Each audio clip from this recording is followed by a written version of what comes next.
주애가 좋습니다. 저 닮았나요? 보이시나요? 저를 그려줬네요. 초상화를. 네. 너무 감사하고요. 오늘 말씀 우리 함께 살펴볼 텐데요. 지금 창세기 18장 말씀, 오늘 본문은 좀 긴 본문입니다. 그런데 크게 보면 두 부분으로 나눠지죠. 아브라함이 세 사람을 섬긴 내용과, 그리고 그 세 사람 가운데 한 사람이 앞으로 내년에 사라에게서 아들이 태어날 것을 예고해 주시는, 바로 이 두 장면을 성경은 그려주고 있습니다. 그런데 중요한 것은 17장에서 하나님이 아브라함을 만나 주셨습니까? 안 만나 주셨습니까? 17장에서 하나님이 이미 벌써 찾아오셨죠. 13년의 침묵을 깨시고 하나님이 아브라함을 만나 주실 때 전능한 하나님으로 나타내 주셨습니다. 그리고 나서 말씀을 다 하시고 난 다음에 어떻게 했죠? 하늘로 올라가셨다고 되어 있습니다. 그런데 그때 오셔서 하신 약속이 뭐죠? 아브라함의 이름을 바꿔주시고, 그리고 하나님이 사라에게서 아들이 태어날 것을 예고해 주심과 함께 그것이 확실하게 일어날 것을 표로 주셨는데, 그 표가 뭐였습니까? 할례였습니다. 그 약속과 그 언약을 다시 한번 체결하신 다음에 하늘로 올라가셨던 그 하나님이 18장 1절에 보니까 어떻게 되었죠? 여호와께서 마므레에 상수리 나무들이 있는 곳에서 아브라함에게 나타나시니. 그러면 이것은 아까 17장에 나타나신과 같은 사건입니까? 다른 사건입니까? 다른 사건입니다. 이미 올라가셨지 않습니까? 그리고 다시 나타나셨다 했기 때문에 이것은 하나님이 처음 17장에 나타났던 그 사건과는 다른 사건으로 말씀하시는데, 잘 보시면 올라가신 다음에 언제 다시 내려오신 걸까요? 얼마나 걸렸을까요? 다시 아브라함에게 나타나시는 시간까지. 17장에 나타나셨을 때 아브라함의 나이가 몇 살이었습니까? 99세였습니다. 그러면 지금 18장에 다시 나타나신 이때는 아브라함이 몇 살이었을까요? 100세입니까? 오늘 본문에 보면은 뭐라고 되어 있죠? 10절에 일단 뛰어넘어서 보면은 그가 이르시되 내년 이맘때 내가 반드시 내게로 돌아오리니 내 아내 사라에게 아들이 있으리라. 아들 언제 낳습니까? 아브라함이 100세 때 낳죠. 그럼 내년 이맘때라 했으니까 지금 올해는요 99세죠. 그럼 아직 99세입니다. 그렇죠? 그러면 하나님께서 17장에 99세 때 나타나셔서 아브라함에게 먼저 언약을 체결하시고 할례의 이 증표를 주신 다음에 다시 올라가신 그 후에 얼마 지나지 않아 다시 오신 것입니다. 그렇죠? 그러니 하나님의 지금 방문이 뜨문뜨문 어쩌다 오는 것이 아니고 지금 자주 방문하시는, 13년 동안은 침묵하셨지만 다시 오신 이후부터는 하나님이 속히 다시 오시는데, 이번에 오신 목적을 보면 사라에게 확실하게 이 사건이 일어날 것에 대해서 말씀해 주시기 위해서 오신 것을 보게 됩니다. 그런데 그 과정에서 오늘 어떤 사건이 있었는지 한 번 더 살필 텐데요. 지금 아브라함이 어디에 있습니까? 마므레 상수리 나무들이 있는 곳에 있다고 되어 있죠. 이곳이 바로 어디냐면 아브라함이 조카 롯과 결별을 하고 그리고 나서 그가 거주했던 바로 그곳입니다. 거기에 자기의 집을 짓고 장막을 짓게 되는데, 아브라함에게 속한 사람의 수가 얼마나 됩니까? 아브라함의 가족이 아내가 있고 여종 하갈이 있고 그에게서 나타난 아들 태어난 이스마엘이 있고 끝입니까? 내 식구가 아니죠. 전쟁에 나가서 전투를 할 수 있는 그 군사로 쓸만한 종들도 318명이나 있었지 않습니까?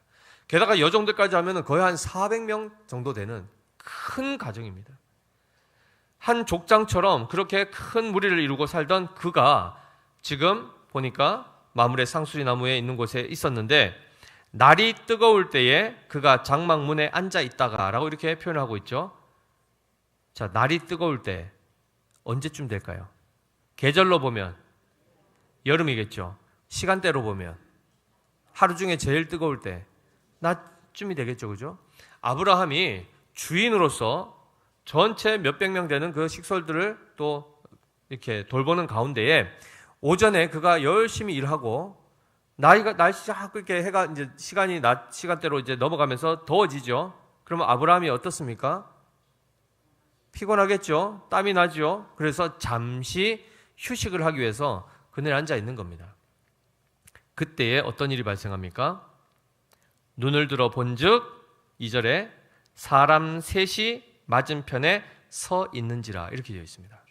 자, 아브라함이 지금 우리가 그 현장으로 잠깐 가봅시다. 아침부터 열심히 일하고 이제 그늘 밑에 잠시 점심 때 이렇게 좀 쉬고 있는 중에 딱 보니까 맞은편에 누가 있다는 겁니까? 사람 셋이 있었답니다. 사람 셋이 딱 서 있는 것을 보았을 때에 아브라함이 그 다음에 어떤 자세를 취하죠? 한번 볼까요? 그가 그들을 보자 곧 장막문에서 달려나가 영접하며 몸을 땅에 굽혀 이르되 라고 되어 있습니다. 자, 지금 그 세 사람을 보자마자 어떻게 했습니까? 쉬고 있다 갑자기 벌떡 일어나서 달려나가서 그들을 영접 맞이합니다. 맞이하는데 어떻게 하죠? 그 앞에 몸을 엎드려서 땅에 굽혀 절하듯이 그들을 맞이합니다. 그리고 나서 뭐라고 그들을 칭합니까? 네, 주여 이렇게 표현하죠. 그리고 요청하는 게 있습니다. 내가 주께 은혜를 입었사오면 원하건대 종을 떠나 지나가지 마시옵고 라고 되어 있죠. 그러니까 그냥 지나치지 마시고 내가 잘 대접할 테니 우리 집에 잠시 머물렀다 가십시오 라고 이렇게 하는데 그 요청을 할 때 아브라함의 자세가 어떻습니까? 몸을 땅에 바짝 엎드리고 마치 종이 주인을 맞이하는 것처럼 그렇게 합니다. 그런데 지금 보시면 처음 시작은 여호와께서 아브라함에게 나타나셨다 했죠. 근데 실제로 아브라함이 목격한 그 대상은 누굽니까? 세 사람이었습니다.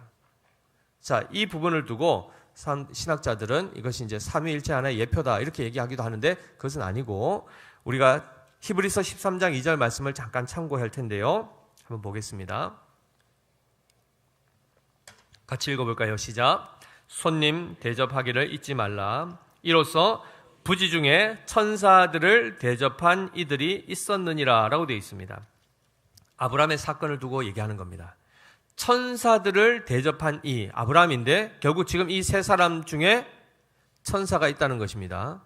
그리고 더 놀라운 것은 지금 아브라함이 그 천사인 줄을 알고 섬겼답니까? 모르고 섬겼답니까? 그래서 부지 중에 섬겼다 했죠. 그냥 세 사람을 본 겁니다. 이들이 하나님으로부터 온 자들 또는 오늘 본문에는 여호와께서 그 세 사람 중에 세 사람으로 나와 있는 이 사람 중에 한 분은 여호와이시고 두 존재는 천사입니다. 그래서 여호와와 천사가 함께 지금 아브라함을 방문한 형태가 되었는데 사람의 모습으로 이렇게 오신 구약에서도 그 형태를 가지고 아브라함을 만나주신 것을 보여주고 있습니다. 그런데 잘 보십시오. 예수님이 성육신 하셔서 초림 때 오신 그 초림과는 다른 사건입니다. 어쨌든 하나님이 지금 보이는 형태로 아브라함을 만나주시는데 아브라함은 정작 그 세 사람의 존재를 하나님으로 인지하지는 못하고 있습니다. 지금. 그럼에도 불구하고 뭐라고 표현합니까? 네, 주여라고 합니다. 이렇게 표현했으니까 하나님으로 인식한 거 아닌가? 그렇지 않죠. 왜냐? 지금 12절 말씀 한번 볼까요? 이런 표현을 이런 차원에도 씁니다. 12절 같이 읽어보겠습니다. 시작. 사라가 속으로 웃고 이르되 내가 노쇠하였고 내 주인도 늙었으니 여기서 내 주인이 누굽니까? 아브라함 남편이죠. 그래서 남편을 지칭할 때도 주라는 표현을 씁니다. 그리고 야곱이 형 에서를 피해서 도망갔다가 다시 돌아올 때 야복강을 지나 에서를 만날 때도 그 형에 대해서 뭐라고 표현합니까? 내 주여 이렇게 표현한다 말이죠. 그러니까 이 주라는 표현은 하나님에 대해서도 표현하는 거지만은 그렇지 않은 높은 자들에 대해서도 존칭으로 쓸 수 있는 표현입니다. 어쨌든 아직까지는 아브라함이 그 세 존재에 대해서 전혀 하나님이라는 인식을 하지 못하는 상황에 부지 중에 지금 섬기고 있습니다. 그런데 잘 보십시오. 4절에 보시면은 그러니까 지나가지 마시고 어떻게 하라고 합니까? 4절 같이 읽어볼까요? 시작. 물을 조금 가져오게 하사 당신들의 발을 씻으시고 나무 아래에서 쉬소서. 5절이요. 내가 떡을 조금 가져오리니 당신들의 마음을 상쾌하게 하신 후에 지나가소서. 이렇게 되어 있습니다. 자, 지금 보니까 물을 가져와서 발을 씻고 그리고 이 나무 그늘 아래에서 쉬고 그리고 내가 떡을 조금 가져올 테니까 그것을 먹고 힘을 얻어 떠나십시오. 이렇게 얘기했습니다. 여러분, 지금 아브라함의 상태가 어떤 상태죠? 아침 내내 수고하고 지금 땀을 뻘뻘 흘리고 이제 좀 뭐 하려고 합니까? 이제 조금 앉아가 쉬려고 하는데 지금 사람 3명이 지나가다 쓴 겁니다. 우리 같으면 어떻게 하시겠습니까? 아침 내내 힘들게 막 고생하고 수고하고 이제 조금 잠시 점심때 좀 누워 눈 좀 붙였다 일어나려고 하는데 갑자기 전화가 딱 옵니다. 정하늘 목사님? 제 전화가 들어오면 어떻게 하시겠습니까? 네? 지금 막 피곤해지니까 좀 이제 한 시간만 딱 자고 내가 일어나려 하는데 딱 전화가 들어왔다. 어떻게 하시겠습니까? 네? 아이고 목사님 와서 받고 막 집사님 지금 잠깐 방문해도 되겠습니까? 아이고 오십시오. 이렇게 하십니까? 아니면 왠지 느낌이 쎄한데 이 신방 오실 것 같은데 집 청소도 안 돼 있고 난 지금 좀 자야 되는데 정하늘 목사님 이럴 때 있지 않습니까?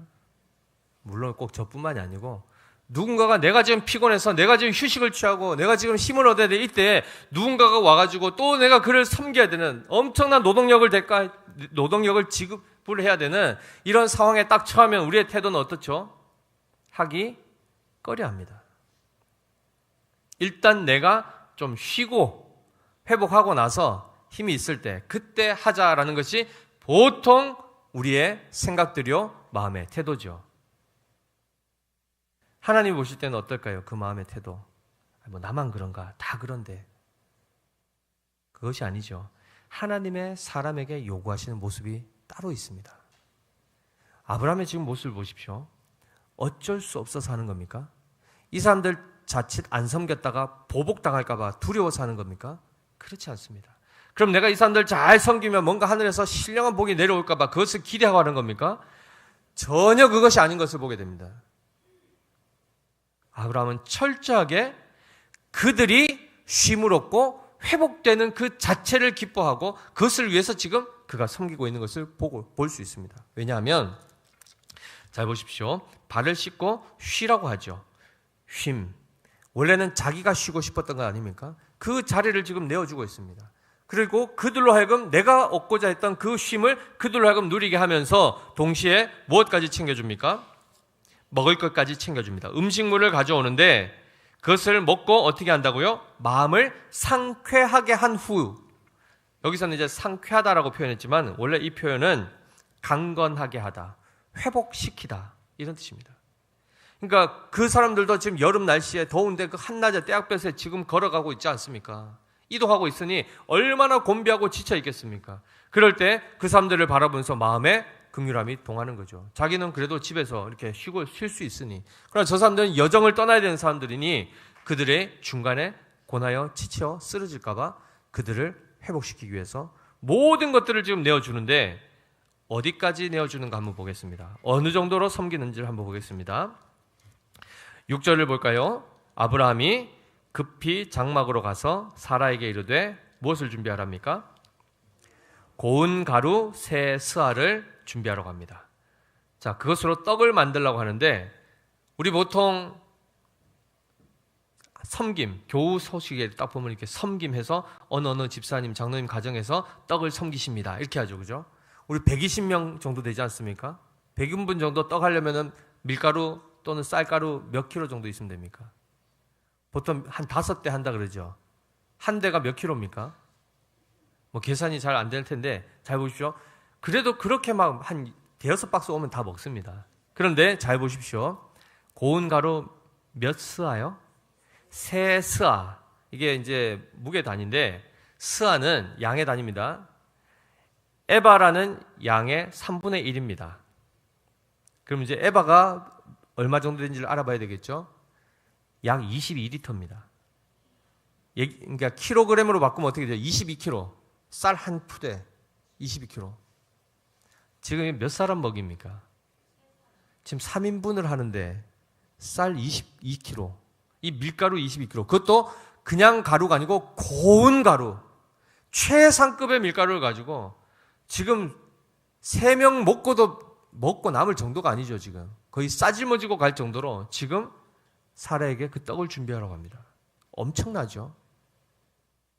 집에 있는 그 팬트리가 있던 뭐 어디든 재워놨던 밀가루 중에 최고급, 그것도 양을 어마어마하게 해서 차고 넘치도록 충분히 먹고 갈 수 있도록 지금 떡을 준비하라 합니다. 거기서 끝납니까? 그 다음에 뭘 준비하죠? 7절 같이 읽어볼까요? 시작. 아브라함이 또 가축대 있는 곳으로 달려가서 기름지고 좋은 송아지를 잡아 하인에게 주니 그가 급히 요리한지라. 어떤 송아지요? 기름지고 좋은. 자, 그런데 보십시오. 기름지다 하니까 아우 벌써 느끼하다가 아니고 이 단어는 부드럽다, 연하다 이런 뜻입니다. 그러니 최상급의 고기를 대접하고자 그 어린 숫 송아지를 잡아오는 겁니다. 누가 직접 가죠? 아브라함이 직접 갑니다. 그리고 요리를 하인에게 맡기죠. 지금 보십시오. 떡을 준비하고 고기를 준비하는데 지금 3명 식사 대접하는데 송아지 한 마리를 잡을 필요 있습니까? 송아지 한 마리 잡으면 우리 성도들 다 먹고도 남을 거 아닙니까? 그죠? 엄청난 양입니다. 지금 이 섬김을 보면 어떤 생각이 드십니까? 과하다. 사라가 보면 뭐라고 하겠습니까? 난리 나겠죠, 그죠? 우리 먹을 것도 없는데 지금 뭐 하는 거냐고 하지 않겠습니까? 그런데 보시면은 거기서 끝나지 않죠. 8절에 아브라함이 엉긴 젖과 우유를 또 대접합니다. 여기서 엉긴 젖, 옛날에는 버터라고도 뭐 하기도 했고 또 뭐 치즈라고도 했는데 그게 아니고 이제 요거트, 특히 유목민들이 많이 먹는 젖을 이렇게 해서 우리 요플레 있죠, 그죠? 그런 것처럼 그 요거트 같은 것, 그리고 우유를, 그것도 사냥에서 나온 아주 고급진, 구하기 힘든 그 우유를 지금 대접합니다. 자, 보십시오. 지금 세 사람에게 아브라함이 대접하는 이 접대 어느 수준으로 하고 있습니까? 최고의 수준으로 하고 있습니다. 자기도 잘 먹지 않은, 가장 아끼는 최고의 것들을 가지고 최고로 지금 섬기고 있는데 마지막에 다 그것을 가지고 누가 가지고 나옵니까? 자, 아브라함이 어떻게 하죠? 8절에 보시면 엉긴 젖과 우유와 하인이 요리한 송아지를 가져다가 그들 앞에 차려놓고, 누가 차렸답니까? 아브라함이 직접. 그리고 어떻게 합니까? 나무 아래에 모셔 섬에라고 되어 있죠. 지금 나무 그늘 아래서 지금 세 사람이 앉아있고 그 옆에서 이 모든 것 지금 상차림을 누가 하죠? 아브라함이 하면서 그 옆에서 어떻게 합니까? 딱 서 있습니다. 뭐 하는 모습이죠? 시중 드는 모습이죠. 아브라함이 지금 이 집안에서 보면은 그 위치가 어딥니까? 상중하 어딥니까? 최고의 자리 아닙니까? 그냥 시켜서 대접하고 보내라 해도 그만이지 않습니까? 근데 자기가 지금 하는 모습을 보면 섬기는 데 있어서 어떻게 하죠? 앞에도 나온 것처럼 달려가서 급히 속히 영접하고 속히 요리하고 속히 달려가서 이 모든 것들을 하고 있습니다. 이 자세를 보고 태도를 보면 어떠십니까? 어떻게 보이십니까? 아브라함이 보니까 우리가 아브라함의 후손이 맞나 보다. 급한데 빨리빨리 성격이 급한 애가 아니라 모든 것들을 정말 신속하게 해서 그분들을 잘 섬기고자 하는 그 마음이 느껴지십니까? 그렇죠. 그런데 잘 보십시오. 이 섬김 가운데에서 그들이 다 그 음식을 먹고 난 이후에 9절에 보면 뭐라고 대답하죠? 9절 같이 읽어보겠습니다. 시작. 그들이 아브라함에게 이르되 내 아내 사라가 어디 있느냐? 대답하되 장막에 있나이다. 이렇게 말씀하죠. 충분히 음식을 먹고 기력을 회복한 다음에 갑자기 아브라함에게 내 아내 사라가 어디냐 질문을 합니다. 그리고 나서 이후에 보면은 10절에 그가 이르시되 라고 하여 갑자기 복수였다가 단수로 한 사람에게 집중이 되죠. 그 세 사람 중에 한 사람이 곧 누구라고 되어 있습니까? 13절 보니까 여호와께서라고 되어 있습니다. 자, 그럼 잘 보십시오. 지금 부지 중에 아브라함이 결국 누구를 섬기게 된 겁니까? 천사와 하나님을 섬기게 되었습니다. 알고 섬긴 건 아닙니다. 그러나 중요한 것은 뭐죠? 하나님께서 지금 아브라함을 방문해 주셨다는 겁니다. 그런데 그 아브라함이 하나님을 급히 달려가서 영접했을 뿐만 아니라 지극한 것으로 하나님을 섬기는 이 모습을 보게 됩니다. 이 모습 안에서 무엇이 연상되어야 될까요? 아브라함의 이 섬김을 잘 보십시오. 자기 유익을 구하는 게 있습니까? 지금 자기 거를 다 내어주고 있지 않습니까? 이것을 다 내어주었다 해서 그들로부터 뭔가 받아내려고 지금 이걸 한 겁니까? 그렇지 않습니다. 순전하게 그들을 위해서, 그들의 회복과 그들의 쉼을 위해서 모든 나의 것을 지금 다 아낌없이 값없이 내어주고 있지 않습니까? 누구의 모습이라고요? 하나님께서 우리에게 생명을 주시고 하나님께서 비천한 우리에게 복을 주시기 위해서 누구를 주셨습니까? 하나님의 가장 아끼시는 유일하신 아들 예수 그리스도를 주셨단 말이죠. 그것을 주실 때 어떻게 주셨습니까? 하나님께서 친히 우리 가운데 오셔서 그 말씀이신 분을 주시지 않습니까? 이게 무슨 말이죠? 기타 많은 종교들이 있습니다. 세상에 수많은 종교가 있는데 그 종교들에서는 구원에 대해서 어떻게 얘기하죠? 여러분들이 착하게 살고 여러분들이 공적을 쌓여서 우리가 열심히 노력해서 하나님께로 올라갑시다. 하나님께 이릅시다. 이렇게 얘기한단 말이죠. 그렇게 해서 하나님께로 갈 수 있는 사람이 있습니까? 없습니까? 없습니다. 그러니 타 종교에는 궁극적으로 구원이 이루어집니까? 안 이루어집니까? 이루어지지 않습니다. 유일하게 기독교만이, 유일하게 우리가 믿는 참되신 삼위일체 하나님만이 어떤 방식을 쓰시죠? 우리를 구원하시기 위해서 친히 내려오십니다. 친히 찾아오셔서 가장 좋은 것을 우리에게 주시는 하나님이시란 말이죠. 그래서 우리가 마태복음에도 나오고 누가복음에도 다 나오는 말씀이지 않습니까? 인자가 온 것, 하나님의 아들, 그분이 오신 것은 뭐죠? 섬김을 받으려 함이 아니라 도리어 섬기려 하고 많은 사람을 위하여 자기 목숨을 대속물로 주려 함이라 라고 했지 않습니까? 생명 자체를 주십니다. 거래하시는 겁니까? 우리에게 예수님을 주면 우리가 뭔가를 우리로부터 예수님보다 더 귀한 것을 얻어낼 수 있기 때문에 하나님이 투자하시는 겁니까? 아닙니다. 순전하게 우리의 유익만을 위하여 자기를 희생하시는 바로 그 사랑과 그 은혜의 본체가 바로 하나님이십니다. 그 하나님께서 지금 아브라함을 만나주시고 그 하나님께서 지금 우리를 만나주셨단 말이죠. 그럴 때 부지 중에라도 아브라함이 그 나그네를 영접하는 그 과정 가운데 하나님을 영접하게 되었는데 아까도 말씀드렸지만은 처음부터 아브라함이 원래 그 사람은 사람을 잘 섬기는 사람입니까? 그렇지 않습니다. 하나님을 통하여 하나님이 그를 불러내셔서 복이 되게 하시고 모든 믿음의 여정의 이 시련과 연단을 통하여서 결국은 지금의 99세의 아브라함이 되게 하신 하나님을 보면 믿음이 견고해지고 자라갈 뿐만 아니라 그의 삶의 태도가 어떻게 됩니까? 하나님을 닮은 모습이 나타난다는 겁니다. 그는 내 것 이거 주면은 나에게 당장 손해가 끼치는데 내가 이걸 왜 하지? 이 생각 안 합니다. 왜죠?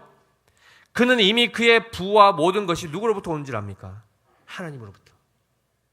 전쟁으로 인해서 모든 것을 다 빼앗겼던 것을 다시 되찾으러 갔을 때, 그리고 애굽으로 도망갔을 때도 어떻게 됐습니까? 살려고 도망갔다가 오히려 모든 재산과 아내까지 빼앗길 뻔했던 그때에 하나님이 그 모든 것을 다시금 복구해 주시고 그보다 더 이상으로 채워주시는 하나님으로부터 채우는 것을 배우게 된 그가 비로소 마음의 여유를 갖게 되는 것입니다. 재물의 많고 적음이 우리의 섬김의 기준이 되지 않습니다. 저는 하나님 섬기고 싶은 마음은 굴뚝 같은데 돈이 없어서, 건강이 없어서, 뭐가 없어서 하기 좀 어렵습니다가 아니죠. 우리 주님은 뭘 더 받으십니까? 무엇까지 받으십니까? 과부의 두렙돈, 그 한 렙돈, 그 동전 하나도 하나님은 어떻게 하신다고요? 받으신다는 거죠. 그리고 그것을 귀히 보십니다. 그 말은 뭐죠? 하나님은 재물 자체가 아니고 우리의 마음을 받기를 원하지 않습니까? 그럼 우리의 마음이 없습니까? 마음도 있고 생각도 있고 의지도 다 있지 않습니까? 그 온 마음을 다해서 하나님을 완전히 우리가 영접하고자 하는 그 마음 하나를 받기를 원하시는데 그거를 없어서 못 드린다고 하는 것 자체가 말이 되지 않단 말이죠. 그래서 우리가 오늘 이 본문을 통해서 먼저 깨달아야 될 것이 무엇이냐면 하나님은 지금도 우리를 찾아오십니다. 우리에게 나타나 주십니다. 어떤 차원으로요? 말씀으로. 그래서 예수님이 누구십니까? 말씀이셨던 하나님의 말씀이 육신을 입고 몸을 입고 사람의 모습으로 나타나신 바로 그 존재가 예수님 아닙니까? 그리고 지금 그 주님은 승천하셔서 하늘에 올라가셔서 하나님 우편에 계신다고 우리는 알고 있습니다. 그러나 승천하신 이후에 누구를 보내주십니까? 성령 하나님을 보내주셔서 결국 우리를 어디로 인도하시죠? 진리 가운데로, 말씀 가운데로 인도하시지 않습니까? 그러면 우리를 찾아오신 그 말씀 앞에 우리는 어떻게 반응하고 있습니까?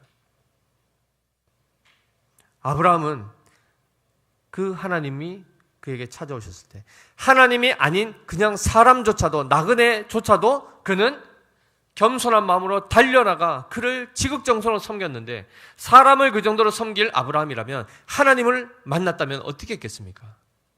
그보다 더한 것으로 생명 바쳐 섬기지 않겠습니까? 그런데 동일한 원리 안에서 지금 우리를 찾아오신, 말씀으로 찾아오신 그 하나님의 말씀 앞에 선 우리는 어떻게 반응합니까? 이걸 보셔야 됩니다. 우리는 어떻죠? 말씀이 벌써 저 멀리 나에게 다가오기 위해서 저쪽에 서 있을 때 눈을 들어 그 말씀을 봅니까? 그리고 그 말씀을 눈을 들어 본 이후에 급히 일어나 달려가서 영접하고 그 말씀 앞에 무릎 꿇습니까? 그리고 그 말씀을 온전히 마음 가운데 모셔드린 이후에 그 말씀을 위하여, 그 하나님을 위해서 우리가 온전히 섬기는 삶을 살아가십니까? 나의 최고의 것을 내어드려서 그분을 정말 영화롭게 하는 일을 하고 있습니까? 라고 우리가 우리 자신을 살펴보면 어떠십니까? 이 본문을 통하여서 단순히 우리의 마음을 찔리게 하고 주눅들게 하려고 하는 말씀이 아닙니다. 우리가 하나님의 말씀을 대하는 태도가 어떠해야 되는가가 사실은 이 본문에 다 나와 있는데, 아브라함도 처음부터 그렇게 한 건 아닙니다. 17장에서 하나님의 말씀이 전능하신 하나님을 임했을 때 아브라함이 엎드리죠. 그러나 그 전에는 그가 어떤 삶을 삽니까? 그 전에 어떤 삶입니까? 우상을 섬기고 삽니다. 험하고 헛된 것에 무릎을 꿇고 삽니다. 지금 우리나라 사람들, 여기 있는 분들도 마찬가지입니다. 1억 줄게 내 앞에 무릎 꿇으라 하면 꿇습니까? 안 꿇습니까? 누군가가 나에게 1억을 준다고 하면 그 앞에 무릎 한번 꿇고 엎드려 절하면 1억 준다 그러면 꿇습니까? 안 꿇습니까? 왜 그런 생각을 하시죠?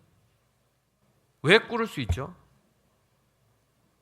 우리가 그토록 자존심 지키고 누가 날 무시하고 조금이라도 저거 하면 막 화가 나고 분노가 일어나는데 왜 돈 앞에서는 어떻게 그렇게 고민도 안 하고 1초 만에 어떻게 그렇게 무릎을 덜썩 꿇을 수 있을까요? 그 앞에 자존심이고 뭐고 다 내려놓지 않습니까? 그래서 우리보다 연배가 어린 사람조차도 나보다 돈이 많고 부유하면 어떻게 합니까? 형님 그러고 있지 않습니까? 응? 선배님, 뭐 콩고물 떨어질까 봐. 무엇 앞에 우리가 무릎 꿇고 있는지를 보십시오. 우리를 결코 구원에 이르게 할 수도 없고 죄로부터 자유케 할 수도 없는, 영원한 생명도 줄 수 없는 바로 그 유한한 물질 앞에서도 우리는 무릎을 꿇는데, 진정으로 우리를 구원하시고 그 생명 바쳐 우리를 사랑하시는 그 하나님 앞에는 우리가 어떻게 하죠? 뻣뻣한 자세로 서 있습니다. 하나님의 말씀이 선포될 때 우리의 반응 보십시오. 너는 죽게라. 나는 좀 자다 갈란다. 아버지 집에 내가 왔는데 따뜻하고 뭐 좋네. 의자도 편안하고 한숨 자다 가면은 뭐 육체에 힘도 없고. 맞습니까? 하나님의 말씀이 임하는 자리입니다. 그냥 하나의 설교자가, 목사가 자기 이야기를 하거나 그냥 듣기 좋은 만한 어떤 교훈을 하는 자리가 아니라, 하나님이 하나님의 종을 세워서 그의 입을 통하여 하나님의 말씀이 선포되게 하시는 겁니다.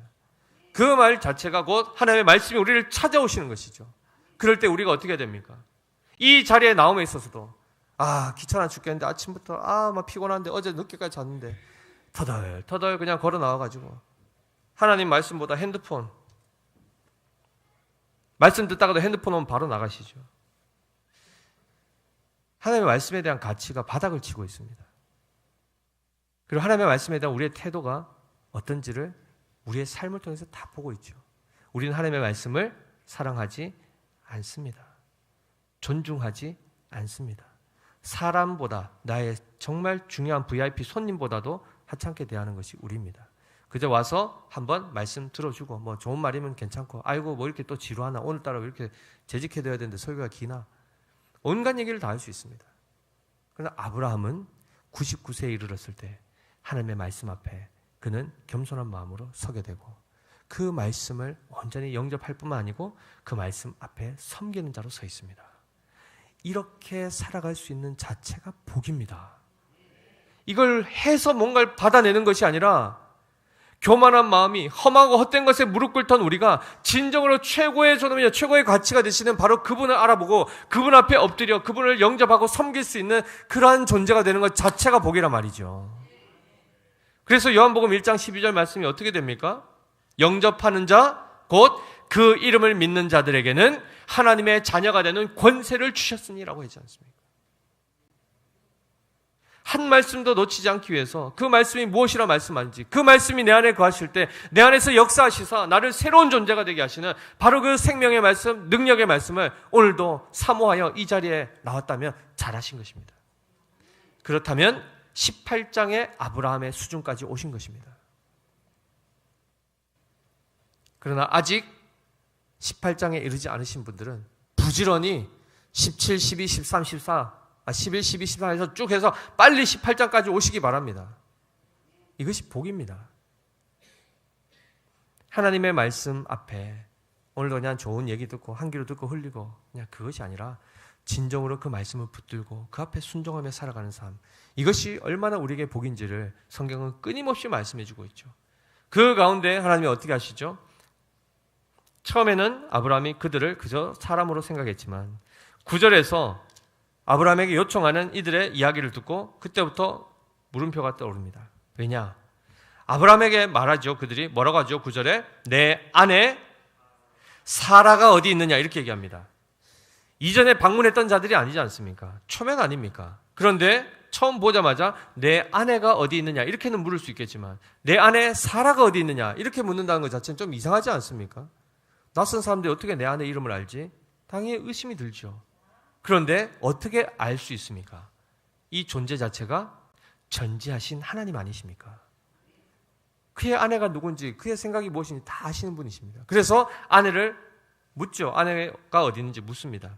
그래서 아내가 장막에 있다고 얘기하고 내년 이맘때라고 이렇게 표현했는데 내가 다시 돌아올 것이다. 하나님이 다시 오겠다 하실 때는 천사들이 이야기한 것이 아니라 그가 이르시되라고 되어 있습니다.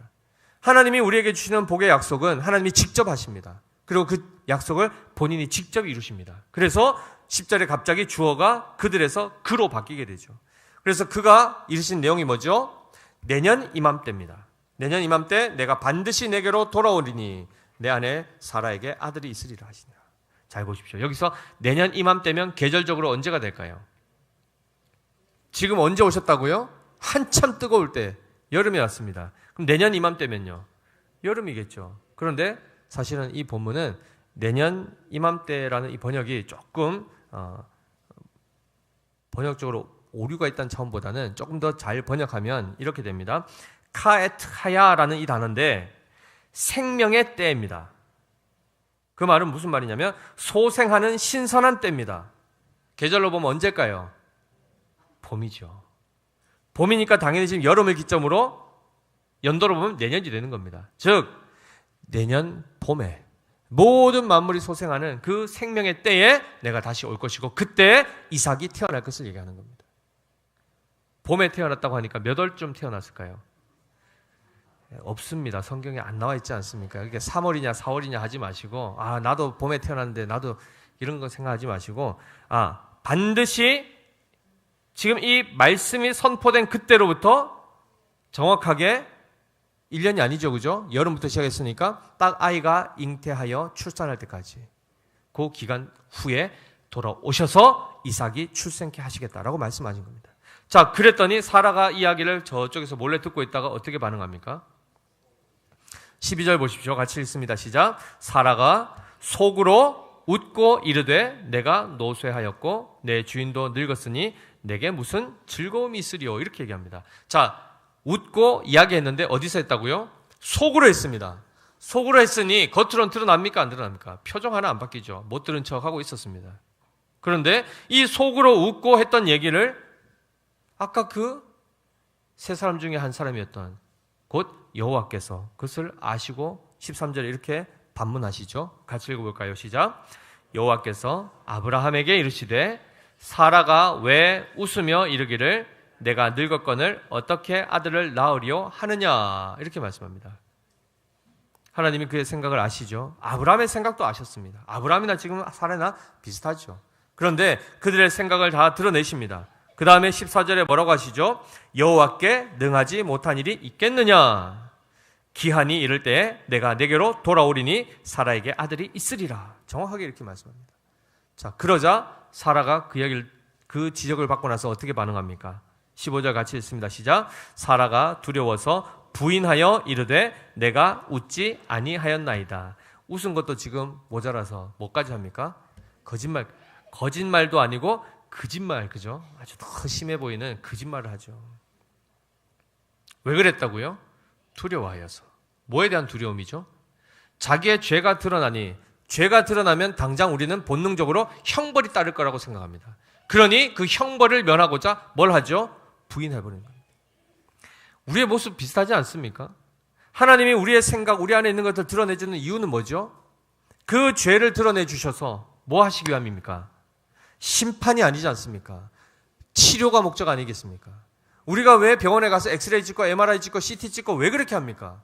우리 안에 있는 모든 질병의 것들을 다 드러낸 다음에 뭐 하려고 하는 거죠? 치료하여 회복시키기 위함 아닙니까? 그런데 다 찍어놓고 나서 의사가 여기 문제가 있습니다 하는데 그다 대놓고 뭐라고 하죠?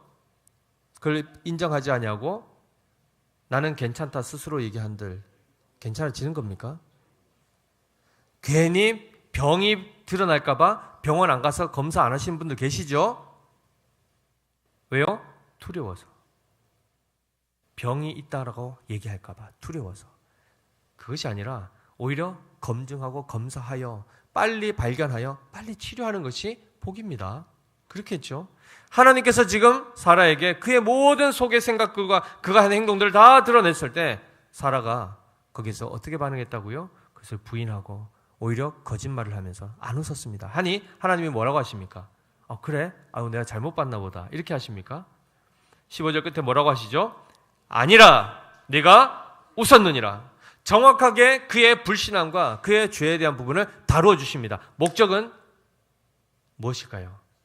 이 이야기를 확실하게 확정지어주고 아브라함에게는 할례라는 표를 통해서 너로부터는 불가능한 것이 확실하다. 그리고 사라 너도 믿지 않았지 않느냐?